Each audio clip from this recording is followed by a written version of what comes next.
I think the biggest opportunity is just being willing to let go of the marketing speak, Mm. because from an end user's perspective, we're crying out for not just the authenticity that everybody bangs on about, but something with a bit of spark, a bit of humour. So joining me on the line today, I have Megan Edwards from M-Words. Welcome to the call, Megan. Thank you. Maybe start by telling us a bit about what M-Words is. M-Words is exactly as the name suggests. It's Megan and it's words. I'm a writer by trade, and I try to do that in the marketing context and add a bit of spark and a bit of flavour. So it's all me. And I also understand that you specialise in actually content for LinkedIn. I do. LinkedIn, I've chosen to go very deep on that platform singly because I think there's a massive gap between what people could be doing and what they are doing. Yeah. And we're pretty tired of the stock standard business speak. So. Yeah, and I think, it is a great communication channel, and I think most people don't know how to get the most out of it. So interesting to hear more about that as we go. So maybe we start by telling me a bit about what you're doing to navigate the current economic climate. Obviously, we're in lockdown, who knows, 4.75 or something in Victoria at the moment. How are you handling it? How are you dealing with it from a business perspective? The majority of what I do is quite transferable. As much as the next person, I love being in a physical room with somebody, doing the consulting and the training and things. But most of what I do can be done online. It just means scale down. Yep. Don't try to teach 20 people, teach 8 or 10. And you have to learn a bit more stagecraft. I think that's the exciting part, really, because you have to overemphasize things when you're on screen. And you have to condense. So, what was a full day training is now a half day training. Yeah.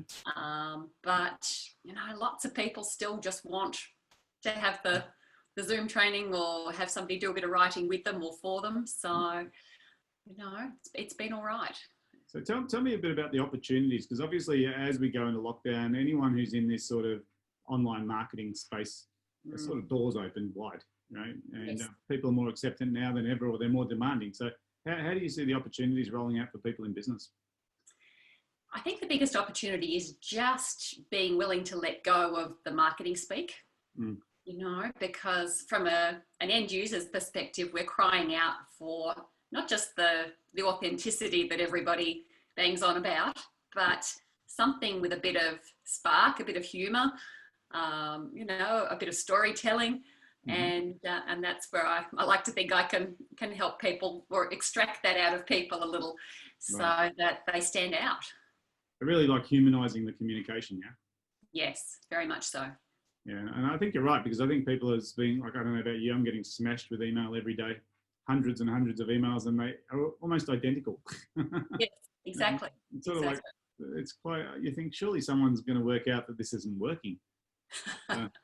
Nobody goes back and checks. That's the sad part. And LinkedIn's no different, Yeah. Everybody looks at the front end and they move on. They're creating the next piece rather than reviewing the last 10 and seeing what worked and what didn't, which I would have thought in any business area is fundamental. You wouldn't do that with your accounting. So look, I tell people marketing's a mathematical equation, right? Dollars goes in, dollars should come out the other end, and your job's to connect the dots and make sure it yields. Yes. So those people who are just sort of doing lots of contact and not really getting sales out of it, it doesn't make any sense to me, but that's just me. So tell me about what are your priorities in your business right now? What are you focusing on? Largely on simply continuity, continuing to be visible, continuing to talk about all the things that I normally talk about, with an extra layer of, some sensitivity to the fact that some people are thriving, some people are struggling, and not buying into that dialogue either. But continuity, social media 101, you've got to keep showing up. And if the wheels fall off for somebody who teaches that, it's even worse. Yeah. So if you, obviously you've chosen LinkedIn because that's your favorite channel. If you could sum it up in a few words, what's the secret to being successful as a LinkedIn marketer? I think two things: the consistency element that I mentioned, but secondly, that there are two key parts: the front end that everybody sees in your content, and the back end being those conversations and the connections and networking. You can't have just one of the two or have them out of proportion. They support each other. There's a lot of validation goes on that you're unaware of. So if you're having a dialogue in the background and people can't see the proof in the pudding on your profile or in your news feed, you come unstuck pretty fast. Right. So really what you're saying is the front end is like the marketing side where you do all your articles and your promotions. And then the back end is really what happens once someone shows interest. Yes. How do you engage them, like whether it's a phone call or whether it's a chat or whatever it might be? Yeah. And just keeping that conversation going in a more gentle, subtle way. Without hitting people with a sales message. There's no need for it. There really isn't. I don't know, I might stir a few people's ruffle a few feathers there, but it's funny because when people talk about sales, immediately what they conjure up is pressure and pitching. And to me, like a good salesperson, you don't know they're a salesperson because all they're doing is facilitating and helping. Yes. But too often we do shortcuts. We go just smash out and like send out a special, or just ring people and ask them to pay. And it's sort of like, it's not how it works, right? You'll get a small percentage because if people are in the market for your product and you're pitching, you'll probably get some. Those that don't even know what you do or don't see the value in it, there's an education process. So there's a whole lot of communication and relationship building as you've suggested. Yeah. So, that hasn't changed for a very long time. It'll never change. People buy from people they like, right? And, unless you've got a commoditized product. So maybe in that scenario, it is price, but in most cases, people buy from people they like. And I think the relationship side sometimes gets overlooked. Yeah, and I would even go so far as to say those commodities can sometimes be swayed too because of the personality of the brand and things, as we've seen in utilities and things like that. So, well, I think it's I don't like saying it because most people don't agree, but I don't think people ever buy on price. I think they buy on value, and price is part of that equation. And it's secondary at least. Yeah. And people argue, they're price competitive. And I'll suggest if someone's comparing your price to someone else's, that means they can't differentiate your product. They're assuming that you're the same as someone else.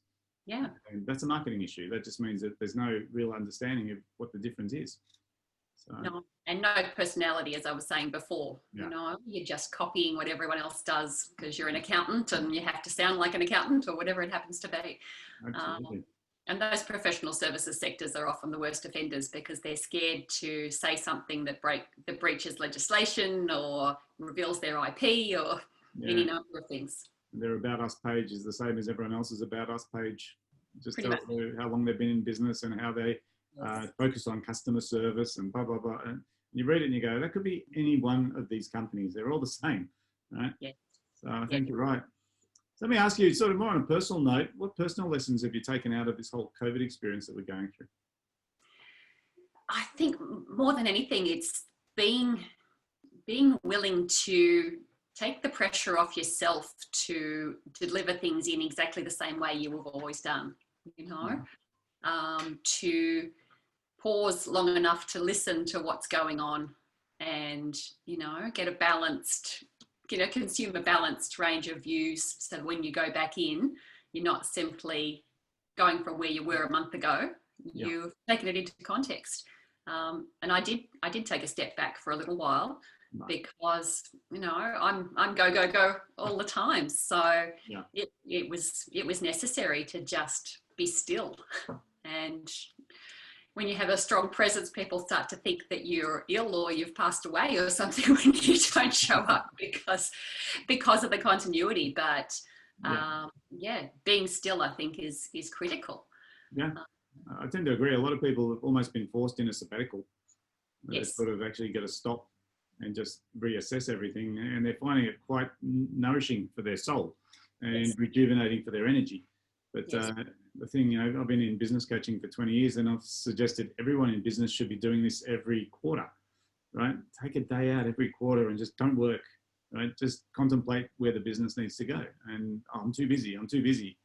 And now that it's being forced upon people, they're starting to see that this renewing is actually a critical aspect of moving forward in business as well. Yeah.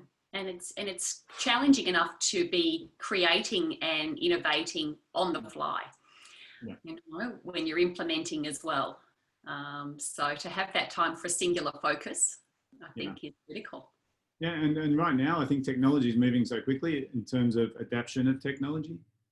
People can jump in and make mistakes and no one really cares, right? What they care is that you're trying and that you're evolving and you're trying new things and you're reaching out in different ways. Yes, yes. And the variety of ways is growing, you know, particularly in terms of the means of personal communication, you know, through something like LinkedIn or, you know, any number of other tools, you know. Voice messaging and these kinds of things have been around on the platform for 18 months and yet they've got an uptake of about 10% of, you know, millions and millions of members. It's craziness. Yeah. And maybe it's just people aren't aware of these things or they're sort of going to the old tried and tested. But I think now's a chance to try new things, right? There's a lot of that, but a lot of nervousness too. You know, they don't want to put something out there and maybe stumble over their words, or you know, the video be not quite right, or whatever it happens to be. And yet, it's the next best thing after being in a room with somebody. I think the video is one of probably the smartest strategies any business owner can take on board because 99% of them won't do it. Yeah, absolutely. Look, the camera, right? No, I wouldn't have the profile that I do if it wasn't for the video content that I've done over the last couple of years, hands down. You know, it went from a good presence to just through the roof because people could connect more fully with me. So let me ask you a bigger question, Megan. You've been in business for a while. What's the best piece of business advice you've ever received? Oh, it'd probably be one of my marketing leaders back in my corporate days, because a lot of just to give it a second of context, I used to do quite an insular role. I managed the national advertising desk for a recruitment firm. And so most of what I did came purely to my decisions. I didn't have to involve anybody else. And her lesson to me was about involving people along the way, rather than announcing that this was what was going to happen. So that involvement and that empathy, especially if something went wrong, to not say it's okay, I'll fix it, but to go, look, I get it. You know, that lesson in empathy, because I would just want to solve the problem and say, yep, got it. I'll talk to the media, whatever I need to do. The color was wrong, you know, the wrong ad, whatever it happened to be. Yeah. She said, no, you need to pause and feel where they're at first. And sit with that, you know, and if it means kind of letting them swim in that for a little bit until they feel heard, then so be it. So yeah, it took a little bit of practice. Well, it's hard, you know, because you know, one of the hardest skills to develop is the listening skill. And empathy, and you know, there's an old saying that we got given 2 ears and 1 mouth because we should use them in that proportion, right? Exactly. Most people want to talk. They just want to sort of give you solutions all the time. And really empathy is one of those really hard skills because it takes the discipline of, like you were saying before, slowing down, listening, just being present. Exactly. And I was a marketing grad in my 20s who was, you know, very confident in what she was doing. So I didn't feel like I had any need to slow down when really I did. So lesson learned, thankfully. Brilliant. So let me ask you, do you read business books or do you have any sort of author that you follow? Who's your favourite? Oh, at the moment. I have a few, but at the moment it's less of the traditional business content and more about improving your overall life skills, you know, universal skills, particularly around neuroscience and things like that, so that you can understand how to learn, how to educate better. So in that case, Joe Dispenza. Oh yes. His work. Dispenza. Yeah. And other pieces like that. Sorry. Yeah, and other sort of more philosophical pieces. I've just finished one called The Fifth Amendment by a Latin American writer, and I can't remember his name off the top of my head, but talking about that inner stillness and that self-awareness, so that you don't just leap into what you do without some consideration and some thought for how to go about it. So yeah, I don't spend a lot of time on the traditional business stuff anymore, I must admit. Well, it's sort of interesting you say that, because I think most people overlook that the business can only grow to the level of competence of the owner. Yeah. And sometimes it's not skills we're talking about. Sometimes it's being resourceful. Sometimes it's self-limiting beliefs. Because there's two kinds of systems that I look at in a business. There's the external, which is the business system, and then there's the internal, which is the way the owner goes about doing things. Yes. And their upbringing and their sort of framework that they see the world in. And yes. I'm a big fan that if you don't fix that, I can teach you how to run a business easily. But if you don't have the wherewithal or desire to grow, you'll be your own worst enemy. Yeah, definitely. So it's and I think the general business community is ripe for that now. Yeah. That's why there are so many more of these types of publications around, because we've learned, some of us at least have learned the lesson that it's not all about push and action and sell. Understand yourself a little bit better and slow down a little bit to do things well and from a place of integrity, rather than simply notching up another sale. Yeah. And look, I suppose part of that is being in business for the long haul, because I've just started reading the book called the Bezos letters, and it's like the letter to the director writes every year. So Jeff Bezos writes a letter to the Amazon shareholders, and this guy decodes them, and it's quite amazing that the long-term thinking that Jeff Bezos has around his business. He's thinking 5 and 10,000 years into the future, which is sort of like obscene, right? But it's often we're just thinking about problem solving and solutions. We're not thinking long term. And I think when we don't think long term, we're not building a business that's going to last in the long term. Yes. So this whole idea of contemplating what the impact of your business will have on future generations, that's a big one. It is. And look, I think you sometimes need to bring in external guides, their mentors, who can look at it from a higher place, and kind of maybe wake you up a little bit and say that's going to be fine for the next 10 years, but what else? And I don't think it's necessarily about having an impressive sounding legacy or anything like that, because that can be defined in any way that you want it to. That's very interesting. Let me ask you one last question. What's the number one piece of advice you'd give to someone in business right now? Right from the heart, but just right. Right. Get something out there and just keep doing it, because you need a critical mass, and the number of people on social media across every generation has skyrocketed over the last 6 months. Consumption's at an all-time high. So, even if you don't get the engagement, the eyeballs, the attention is there. So it's your chance to start building, even if you're coming from zero. It's not as hard as people think either. It's stop putting on the facade and just be you. And connect with people with who you are. So it's as if you're going to a barbecue, and that's the communication. And then people will get to, the people who like your style will like you, and the people that don't resonate with your style won't follow you. And it becomes sort of pretty simple when you look at it that way. Yeah.